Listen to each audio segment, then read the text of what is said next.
Expression is a construct made up of variables, operators, and method invocations, which are constructed according to the syntax of the language and evaluates to a single value. So if we look at these and we consider these to be expressions, because as we were saying before, we're able to actually use different operators and assignment operators, and here we're using a mathematical operator and we're making it equal at the bottom line there. These are some examples of expressions. So we've seen these before, the equal sign. So the first part of it on the left is the definition of the variable. And let's just be real clear about all of that. And then it's the assignment operator, the equal sign here, that assigns the value to that variable name that was created. And from a compiler perspective, when you create the variable or you define the variable, it's creating space for that variable name. And then when you assign a value to it, that's when it's actually giving it the value. So we have different operators that we can use in these expressions. We have arithmetic operators, assignment operators, comparison operators, logical operators, and bitwise operators. So this is where we start to get into some of the power of what we're going to use. I know up until now it's kind of a little bit, just kind of following the rules and setting things up. But now we're going to start to get some power to create some expressions that are going to give us some actual logic. Let's try one here that we can use in a system out. So if I was to say that I wanted to add two numbers together and I wanted to print that out to the console, we already have everything that we need to be able to do that, right? So can I ask, would anyone like to, let's take the first part of that question. How would we create two variables that we're going to use in a simple arithmetic equation? We talked a little bit about what kind of number. So far, we've really just used one type of number. And does anybody remember what that is? Pardon me? Integer, right? We call it int in this case. So how would I go ahead and create an integer? And I want to have the first integer have a value of 1 and the second integer have a value of 2. Sounds good. And we'll use the equal there and that. Ooh, that looks good. No red squiggly lines. And we'll go with the same plan and create the second integer.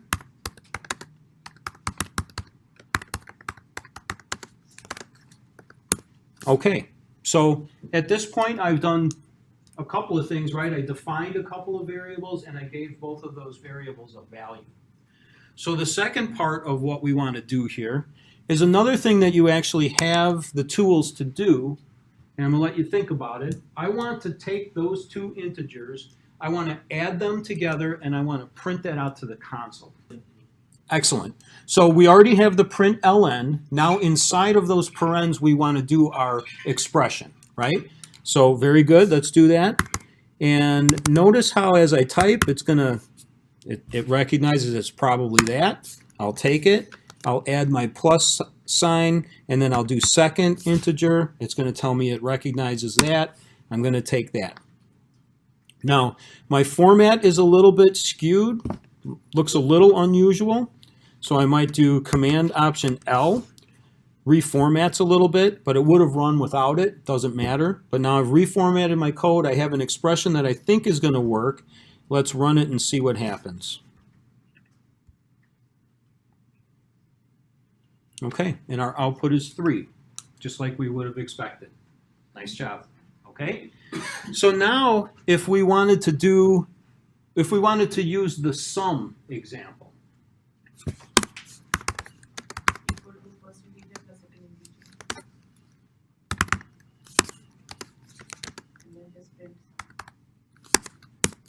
Okay, and then now I've got my print statement there, and just print sum, did you say?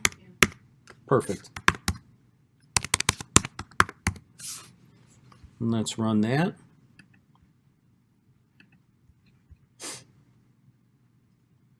Good. So we've seen a couple of different options here, right? We've seen our expression with the arithmetic operator plus sign inside of the system out print line, which was fine.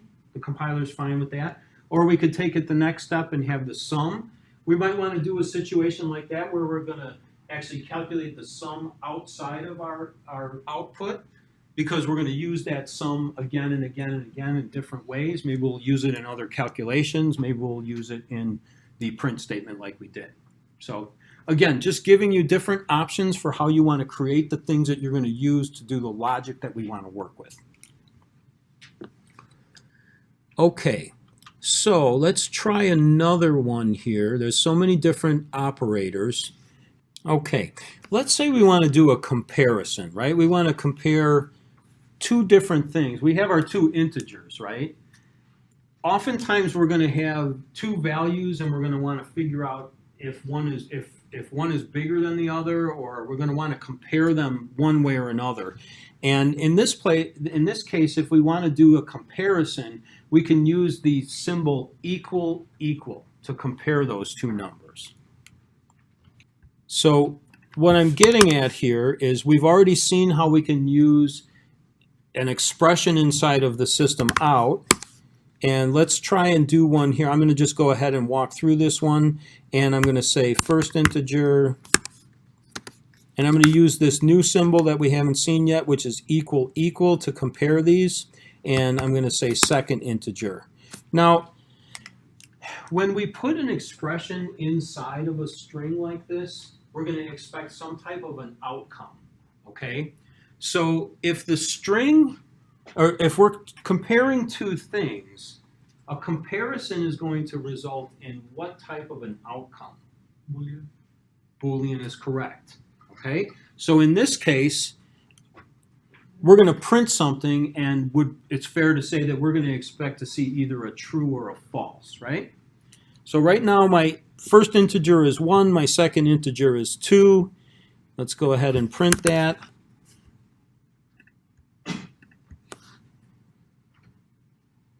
And it's false, as we would expect, right? And just to take that through to attest it to be sure, if I go ahead and make them equal and run it again, there we see our equal equal operator gives us the ability to do comparison on two integers, and it will let us know the outcome in Boolean outcome style. Okay? Let's do one more, which I think a lot of folks will be pretty familiar with this next one, and we can use some logical operators. Okay? So if I was to say, let's see here. Let's go ahead and let me clear some of this out. Start a fresh one here.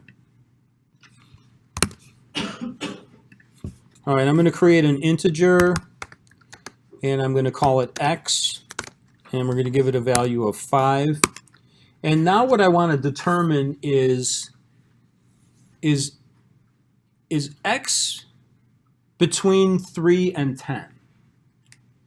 Okay, so from a logical operator perspective, I'm going to want to determine, first of all, if it is larger than 3, and then what would be the second side of that equation? Less than, yeah, and we'll want to see between 3 and 10, so we'll go less than 10. Yep. So how we can write that out, and we'll get more into these as we go, but let's do this. Again, in the system out print line, I can say, let's see here. So let's go ahead and do, what did I call this? X. Okay, and we're saying that it's between 3 and 10, so I want to say, first off, is it greater than 3? Now I need some type of an operator to add an additional check on the other side of this, and that is the ampersand or the and symbol. Okay, and then we're going to go ahead and do, as already said, x would be less than 10. Make sense? Now, the symbol in the middle, the ampersand, or and, is there. Now, I could put one and in there and it would do the comparison, but the reason I put 2 in there is when it's an and, if the left part of that is false, there's no real need for us to check the right side. So again, from a processor perspective, what we're saying is that we already know that both of these have to equate to true, so we'll put the and symbol in there. So if it already finds out that the first one is false, we're not going to go through with the rest of the checks because we're just wasting our time. Now, that doesn't, again, seem like much in this example, but you might have something where it's checking a whole bunch of ands along the way, which we might actually use a different construct to do, but if you wanted to, you could do it. So if we had a whole lot of checks, there's no reason for us to go through all that. That's why there's the double ampersand sign. Now, if we're looking at this, what we were saying also is that this, on the outcome of that, what would be returned, if you think about it? Boolean is correct, right? We're saying it's either going to be true that it's between 3 and 10, or it's going to be false that it's not between 3 and 10. And that's, so there's a few things to just be aware of what are going on. We're doing our expression inside of a method, and there's an output from that method, so we know what that is. And we oftentimes just need to be able to realize that, because let's run this real quick. So we're saying is 5 between 3 and 10, so the expected output will be, as we see here, true. But the reason it becomes important to understand why you might need to do that is if I was to go ahead and create a value that was going to say int end result equals all of this, and I'm not paying attention to what type of output I could expect. Okay, so I'm thinking, okay, I want to put the output of that expression into my variable, but as you can see, I've created that variable as an int. Now, two things happen here. I can hover my mouse over the squiggly red line, and it's going to tell me right off the bat that my variable requires the output to come in as an int, but instead I'm receiving a Boolean. The other thing that comes up with IntelliJ is that you see the red light bulb on the left side there? If I actually go to that, I'll get a drop down, and it will actually make some suggestions of what I can do to make this expression work. But I want to caution you all on that, because oftentimes it'll come up with 2, 3, or 4 different suggestions. It doesn't mean that every one of those, all of them will work, but it doesn't mean that's what you really want to do. So my point is, when you go to that red light bulb, use those as helpful hints, but don't always use them unless you know what the outcome will be. Okay? So let's look at what suggestions we have here. We say, can we change the end result variable to Boolean?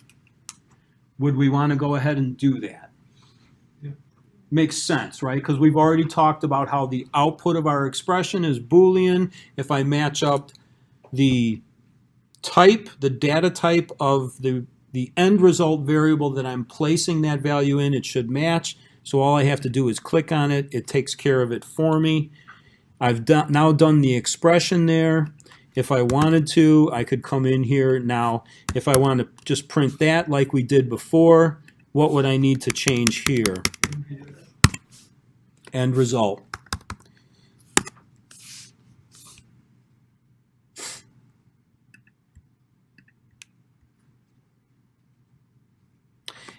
Okay, so let's talk a little bit about some of the numeric types, and there's a lot of them. Okay, we've got byte, short, int, long, float, and double. Okay, so these are the types, and they get bigger in size. Okay, I've been doing this for a very long time, and I have to say that the negative values and the positive values and the size of each of those are something I've never been able to keep in my brain. So they want everyone to know where you can go and find those. In other words, the actual size in the bits that are actually on the computer and how they relate to each of these choices of integer, byte, short. But I think what you're going to find along the way is that most of the time you're going to be using int, long, float, and double. More often than not, that's what we end up using. So please know that you can find those details in here, and we're going to begin using those more and more. But again, int, long, float, and double will usually cover you for most things that you're going to need in a program. And the float and the double are the two that have the decimal points. The int and the long would be integer values that are going to be, the long is obviously much bigger, and again, those sizes are found in here if you ever actually need to know the bits that are going to be used on each side, negative and positive.